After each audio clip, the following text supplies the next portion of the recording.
You know, I'm getting kind of bored of Sandbox, and I don't have the money to buy stuff like Cyberpunk 2077 or Red Dead Redemption 2. So what can I do in this nearly 20-year-old game that will let me experience the true beauties of storytelling? Well, the workshop, that's what. There are many campaign-styled maps in Gmod, and there are just way too many for me to realistically cover in this video. So I'll be covering only 4 today. If y'all are interested in seeing me cover more Gmod campaign maps, I highly recommend you drop a comment down below, and while you're down there, give this video a like and subscribe to keep me in the algorithm. And also consider joining my Discord server for a bunch of cool stuff like emojis, events, and more. Now with the ad out of the way, let's go and explore some Gmod campaign maps. Cyanine City is more of an open world game like Fallout rather than being a linear game. This map takes place a bit after Half-Life 2 Episode 2 and in a city that was now under the control of some rebel groups. But for some reason, the Combine returned and now inhabit the giant tower in town. And now you gotta go around and find 3 generators to open up the front of the tower. If you don't want me to spoil the locations of the generators, skip to this timestamp.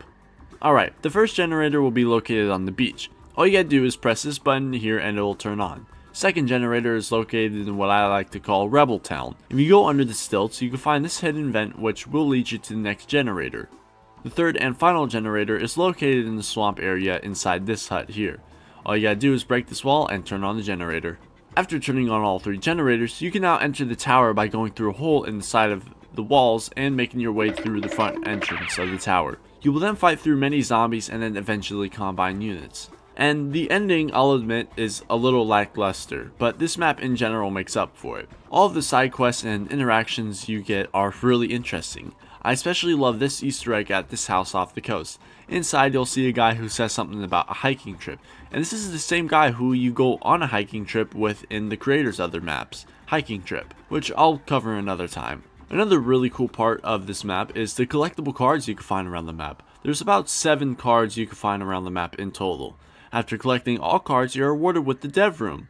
This room doesn't really necessarily grant you anything, just the creator telling you GG's. The next thing I want to glaze this map for is a really good scenery, and although some areas definitely need more work, other areas look downright gorgeous.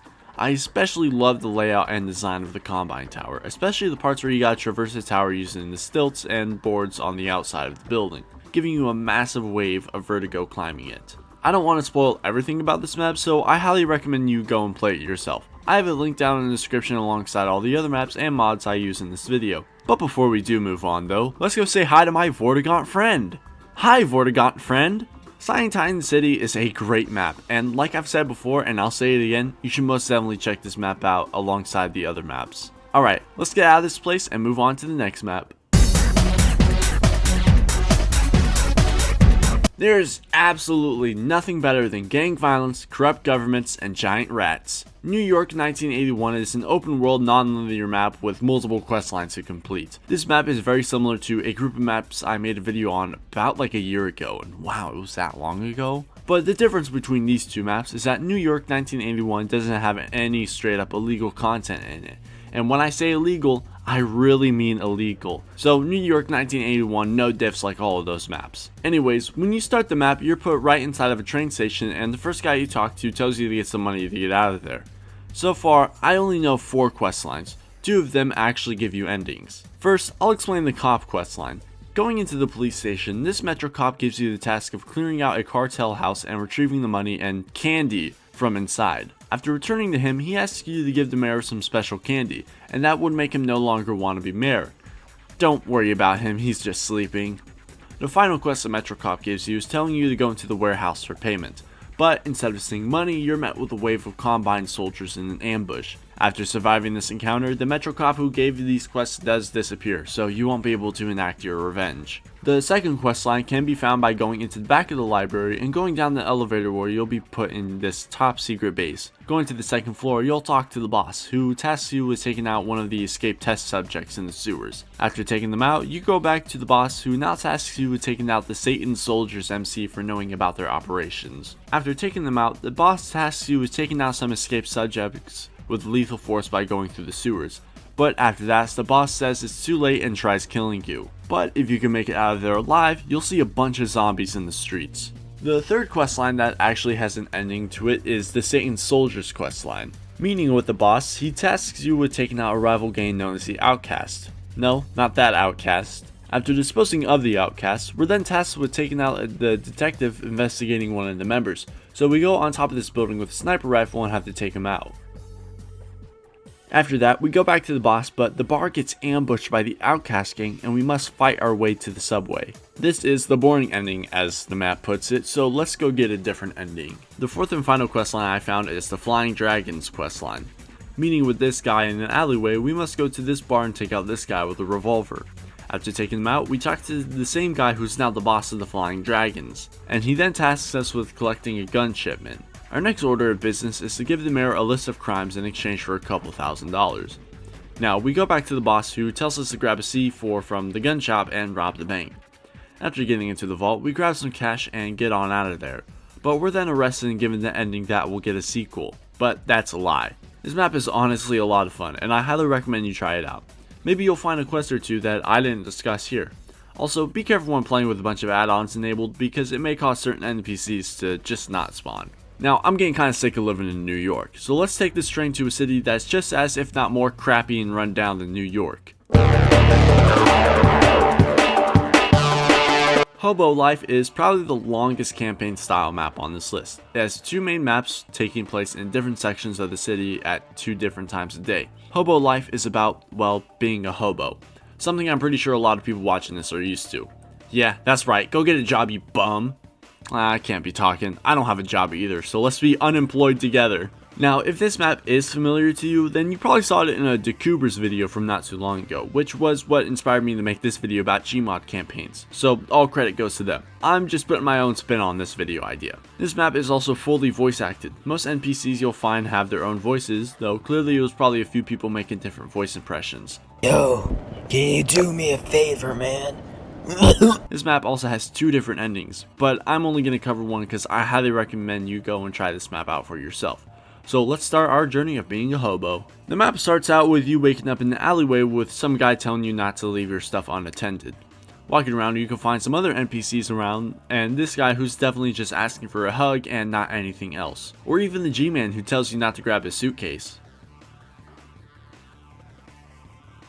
If you want to progress though, you have to go to Change, who tells you to go to Gregory's house and steal his TV and give it to Change.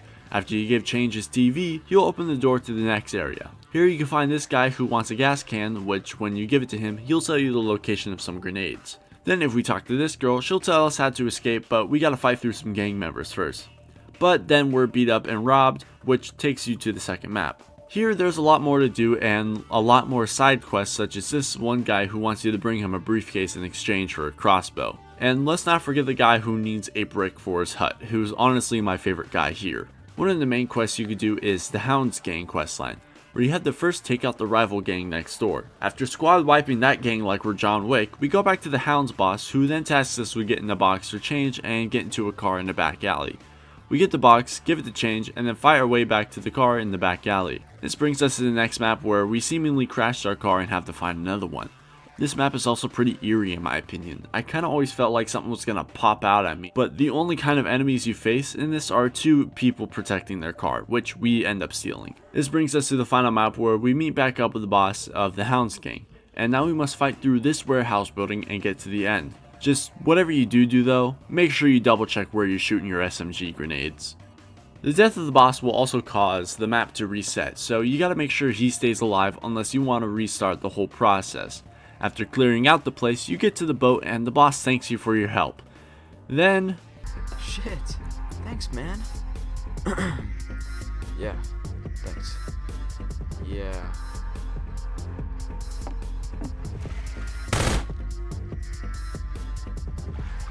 The bomb will go off soon, and you will have a spectacular view.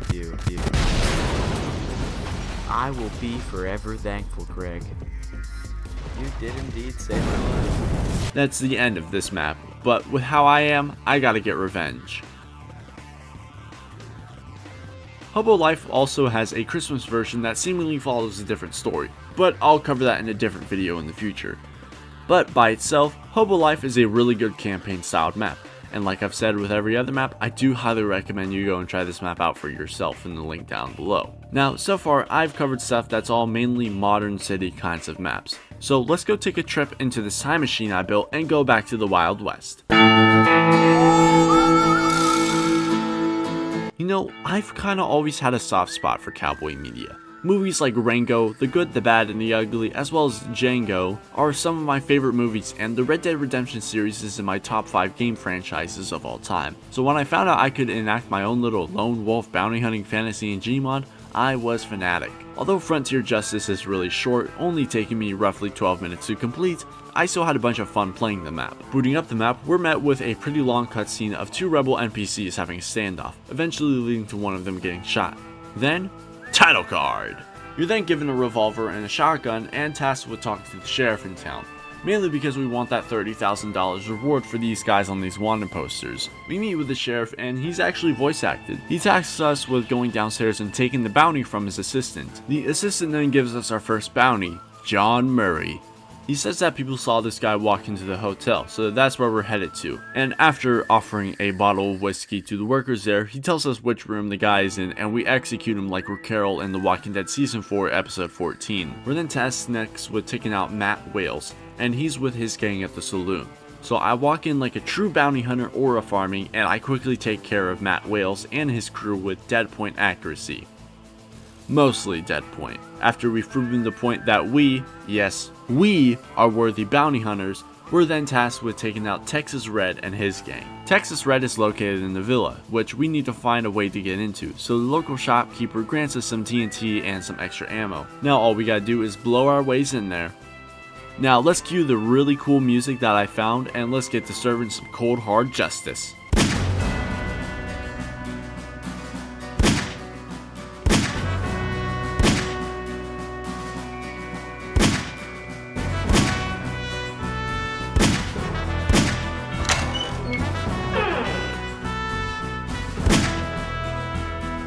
After we do take care of Texas Red, we get back to the sheriff and he congratulates us and gives us our $30,000 reward.